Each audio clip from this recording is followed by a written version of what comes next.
The chapter of preaching Tao, Article 30. What and where is Tao? Xiefeng, August 5, 2007. Translation edited by Qin Yu.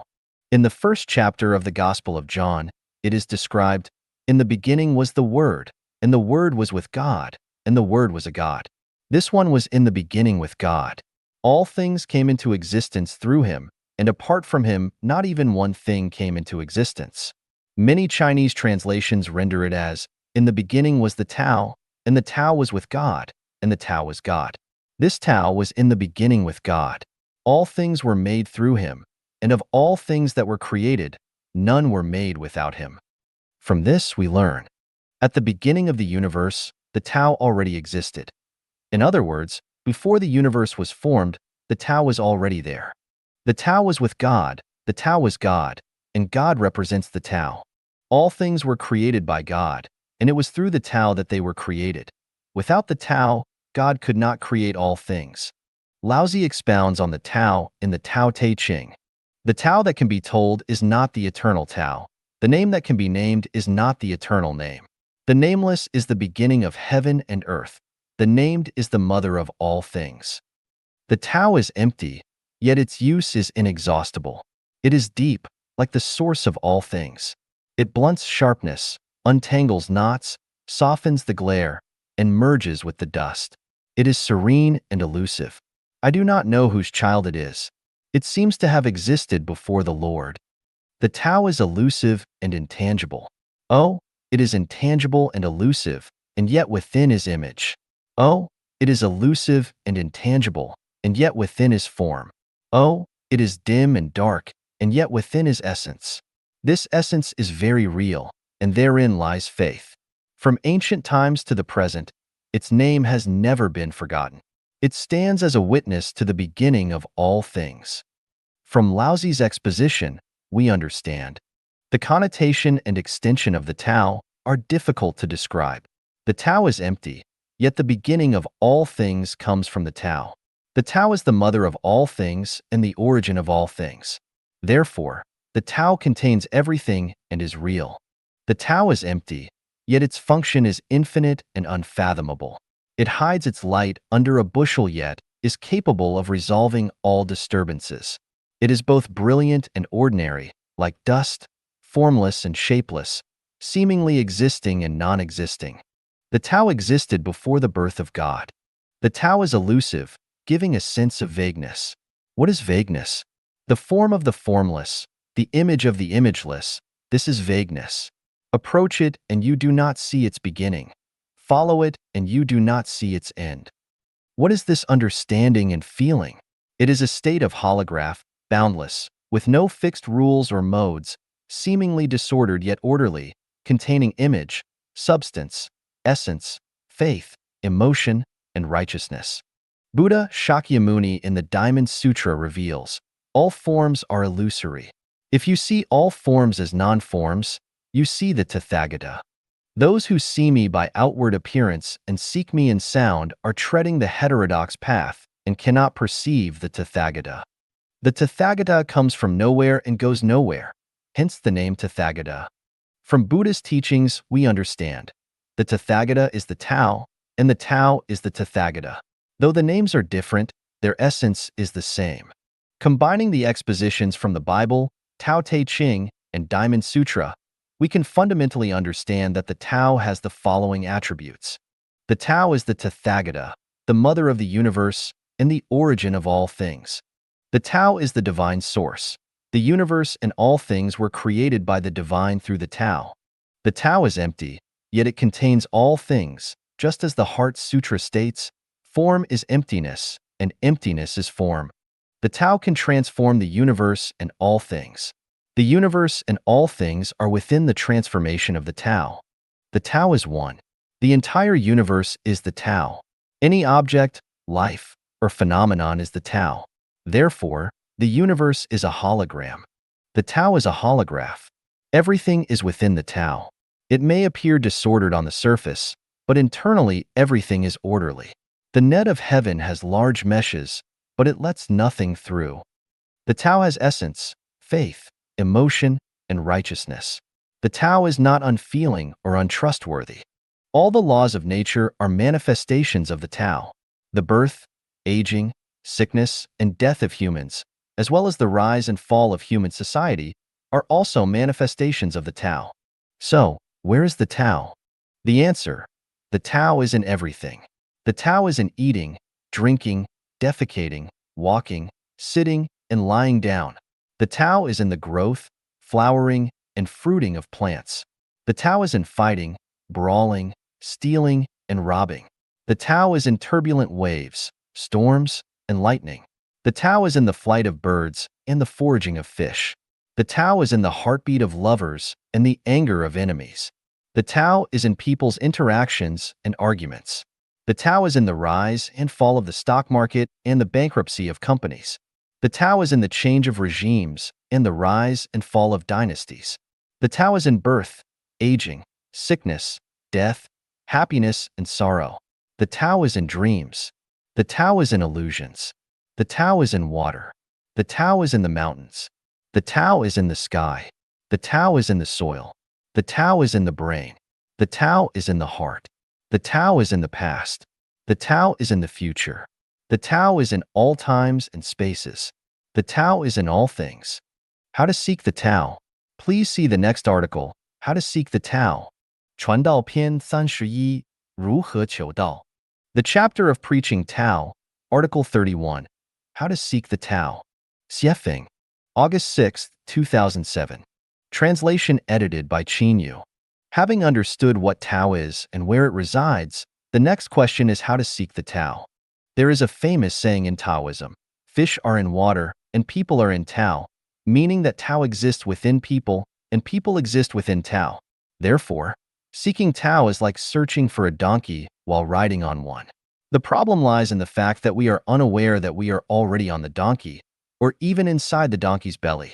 So, what should we do? Finding your own coordinate system and coordinate point. From the perspective of space and time, the entire universe is a large coordinate system. This coordinate system has 24 quadrants, and every life form resides in one of these quadrants, each with its own coordinate point. For example, ants are in the insect quadrant, wolves are in the wild animal quadrant, cows are in the livestock quadrant, and humans are in the human world quadrant. As humans, there are 8 types: perfected persons, ultimate persons, celestial beings, saints, sages, mortals, worldly people, and ignorant people. Since perfected persons, ultimate persons, and saints have already entered the ranks of celestial beings, we usually divide humans into 5 categories: celestial beings, sages, mortals, worldly people, and ignorant people. These categories represent the coordinate points for humans. Seeking the Tao, or looking for a donkey while riding on one, the first task is to determine your coordinate system and coordinate point. It's similar to trying to find a place in a big city. First, you need to know your own location. How to determine your location? Relying solely on your own feelings or understanding will never accurately determine your position. The only effective way is to first find a reference system and reference objects. For example, by using wild animals as a reference system, we can compare and realize that we do not belong to the wild animal category. By using a horse as a reference object, we find that we are not in the livestock category either. So, who am I? Where am I? This leads to a series of questions. We must ask questions such as, why is my middle finger longer than the other 4 fingers? Why are my eyes not on the back of my head? Why do I have only 2 legs? These questions will lead us to ask ourselves, where did I come from, and where am I going? Once we solve this problem, we then need to understand the meaning of space. For instance, we might think, dreams and reality are 2 different spaces, so how many different spaces are there in the universe? We call our place the human world. Are there heavenly realms in the netherworld? If so, where is the heavenly realm? How many worlds does the heavenly realm have? Where is the netherworld? How many layers of space does the netherworld have? Solving these problems is like obtaining a map of the universe's administrative divisions, which helps us understand our position. At this point, the question arises, why did I come to the human world? What am I here to do? Have I completed my tasks in the human world? What tasks are left? And we need to ask, where is my next destination? How do I get there? This inquiry leads to the question of time. What is time? What are its attributes? How do we utilize time? Understanding the concept of time is like boarding a vehicle for travel, such as a spaceship, to proceed towards our destination. Then the question arises, how far is the destination? Does the spaceship have enough fuel? Do I have enough food? What risks will I encounter on the way? Will I get lost halfway since I've never been there before? Should I find a guide? Will I need any documents like a passport or visa at the border? After solving these questions, we need to prepare for the journey. How do you know how far along you are in your travel preparations? To what extent have you prepared? At this point, we need to find reference objects for comparison. How do you find reference objects? By understanding where we come from, we learn that throughout human history and in the present, there have been some extraordinary people who came with a mission, such as Jesus Christ, Buddha Shakyamuni, Laozi, Prophet Muhammad, the spiritual Seth, and others. They left us with information. By listening to their teachings, we find that people are fundamentally different.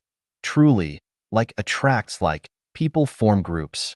Some people are perfected people, some are ultimate persons, some are saints, followed by sages, mortals, worldly people, and ignorant people. By comparing ourselves with the coordinate system of space and time, we can understand where celestial beings go, where sages go, and where mortals, worldly people, and ignorant people inevitably go.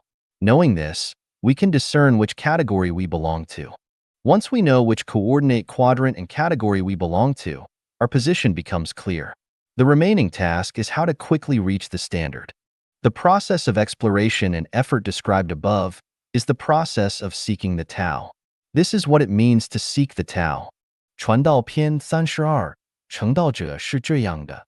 The chapter of preaching Tao, Article 32, What a Tao Achiever is Like. Xiefeng. October 30th, 2007. Translation edited by Qin Yu. Why does Jesus Christ weep, laugh, feel sad, get angry, experience rage, and cry out in pain? Does the Son of the greatest Creator, God, also have emotions like ordinary people? Jesus is a Tao achiever. He is the way, the truth, and the life. Now, I will explain the mystery of a Tao achiever. Tao is a spiritual, impartial, and highly sensitive, universal precision scientific reaction instrument. Tao governs the formation, existence, decay, and emptiness of all life and things across all space and time, and ensures their orderly operation and evolution. Every Tao achiever must possess the attributes of Tao. Water flows downward, and clouds float in the sky. These are manifestations of Tao nature. The nature of water and clouds conforms to Tao nature, making water and clouds Tao achievers. The intrinsic nature of all things is Tao nature, and the instincts of living beings are the attributes of Tao. Anything or any life form that deviates from its intrinsic nature and instincts is going against Tao. Anything or any life form that operates according to its nature and instincts is following Tao. A person who lives according to their nature and instincts and consistently displays their nature and instincts is a Tao achiever. If a person can openly display their emotions and desires, crying, laughing, getting angry, feeling frustrated, eating, drinking, resting, experiencing joy, and curiosity, then that person is a Tao achiever. If someone fails to cry when they should, does not laugh when they should, does not get angry when they should, or does not express gratitude when they should, that person is going against Tao.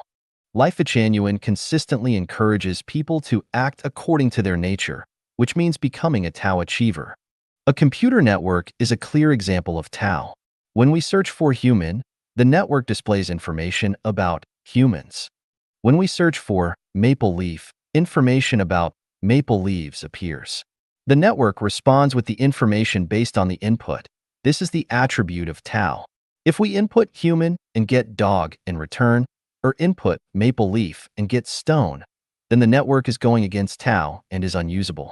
When driving, if pressing the brake does not stop the car but accelerates it, or if driving forward makes the car go backward, such a car lacks Tao nature and is going against Tao. Tao requires that we input certain information and receive corresponding results. If the result is not returned, or if it is completely different from the input information, then we are going against Tao. A bell should make a sound when struck. If it does not make a sound, it is not a bell. A television must display an image and sound after being turned on and having a channel selected. If it does not display an image or sound, it is not a television. A seed planted in moist soil must sprout. If it does not sprout, it is not a seed. Similarly, a Tao achiever must respond to stimuli from their environment promptly. If they are indifferent or numb, they are not Tao achievers. If their response is the opposite, they are a Tao adversary. If someone says, "I love you," and you have no reaction, you are not a Tao achiever. If you not only fail to show love in response, but you also display disdain or hatred, you are a Tao adversary. If someone slanders or insults you, attacking you personally, you must instinctively protect yourself and resist. This makes you a Tao achiever. If you not only fail to fight back, but also endure and feel grateful, you are a Tao adversary. A Tao achiever is like a mirror, reflecting the object truthfully. The external scenery may be ever-changing, and you must also reflect that change without distortion. If the scenery is crying, you must also cry. If the scenery is angry, you must be angry too. If the scenery is flowers, reflect flowers. If it is a snail, reflect a snail. If the scenery is joyful, but you reflect sadness, you are not a Tao achiever. A Tao achiever is essentially empty and does not possess love or hatred. The love and hatred exhibited by a Tao achiever are completely reflections of the love and hatred of the scenery. To those who love, one should respond with love. To those who hate, one should respond with hatred. This nature is immovable, but the reflected scenery can be constantly changing. For example, if someone hates you one moment, you must hate them in return. If that person starts loving you the next moment, you must love them as well. If the object engages in deceit, you must also engage in deceit. If the object plays tricks on you, you must also play tricks on them. Whatever the object brings, you must match it. If the object's thoughts are chaotic, yours must also be chaotic. If the object's thoughts are clear, yours must be clear too. If the object is divine, you must also be divine. If the object is a scoundrel, you must also be a scoundrel. This is how you become a Tao achiever. This means that a Tao achiever must be ethereal, without personal opinions or biases. They cannot judge based on their own wisdom and cannot be suspicious. If someone says they love you and you think, "Is this person deceiving me or has some ulterior motive? Is there a trap?" Then you are not a Tao achiever. People often adhere to the belief, "How should one handle being slandered, deceived, insulted, laughed at, belittled, demeaned, or cheated?" Answer: tolerate it, yield to it, avoid it, let it be, endure it, respect it, and ignore it. Look at it in a few years. This outlook on life is contrary to the Tao. It is not the attribute of a Tao achiever, but rather a cunning application of one's own intellect. Because you did not faithfully reflect the characteristics of the object, but instead distorted and inverted them, such as respecting a deceitful person, the object believes their deceitful behavior is correct and will continue to deceive even more. This ultimately harms not only others, but also the deceiver themselves. In a few years, the deceiver will inevitably face misfortune, but the cause of this result is that you did not faithfully reflect the object. By showing respect, you facilitated their deceitful actions, reinforcing their bad traits. You indulged and pampered them. Therefore, the fault lies not with the deceiver but with you, the one who goes against the Tao. Failing to reflect the facts accurately is a detritus of Chinese culture. This is cleverness, not great wisdom. It is a self-serving value system.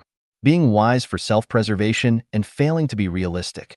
Forcing a smile when you should cry, showing sadness when you should be joyful, pretending to dislike something you actually like, and showing affection when you really don't care, are all going against Tao. A Tao achiever is not like this. Those with deep, hidden motives are not Tao achievers.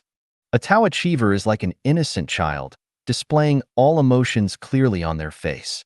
They have no vanity, do not pretend, and lack moral judgments. They do not use their personal likes and dislikes to judge right and wrong, nor do they conform to societal standards.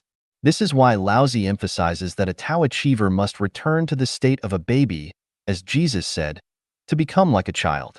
The Buddhist concepts of precepts, concentration, and wisdom are contrary to the attributes of Tao.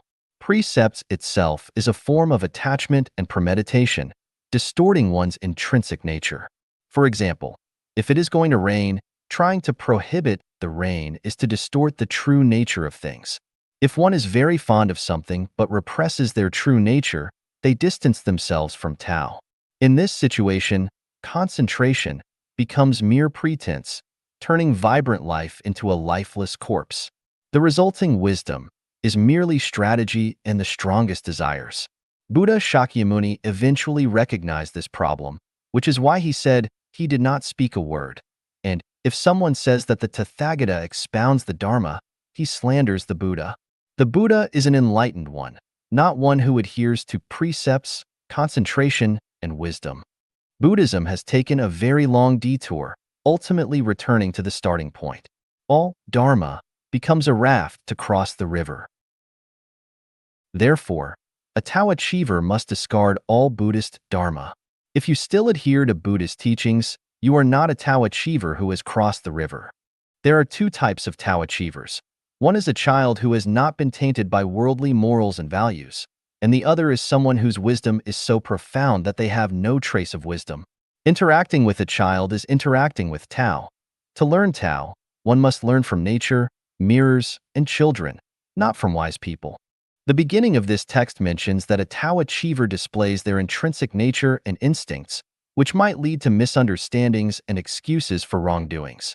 For instance, if someone rapes a woman and then shamelessly claims, "I was showing my intrinsic nature and instinct," or if someone oppresses the virtuous and then shamelessly says, "I was showing my intrinsic nature and instinct," this is not true intrinsic nature and instinct, but rather a sign of a distorted and damaged life structure. Observe the animal world. For example, in a flock of sheep, a ram, no matter how excited, will never assault an ewe that is not in heat. A Tao achiever will never impose their will on others. The mind reveals itself in response to events, and without stimuli, they will not create disturbances. A Tao achiever has no eternal enemies or friends, no eternal love or hatred, no fixed laws or forms. They must be ethereal, holographic, immovable yet ever-changing. What they reflect is not themselves but the myriad phenomena and objects. To see one's true material form, one should look in a mirror. To see one's true non-material form, one should understand the information reflected back by the Tao achiever. In short, to achieve Tao, one must forget oneself and faithfully reflect the truth. A person who has no self but faithfully reflects the truth is a Tao achiever.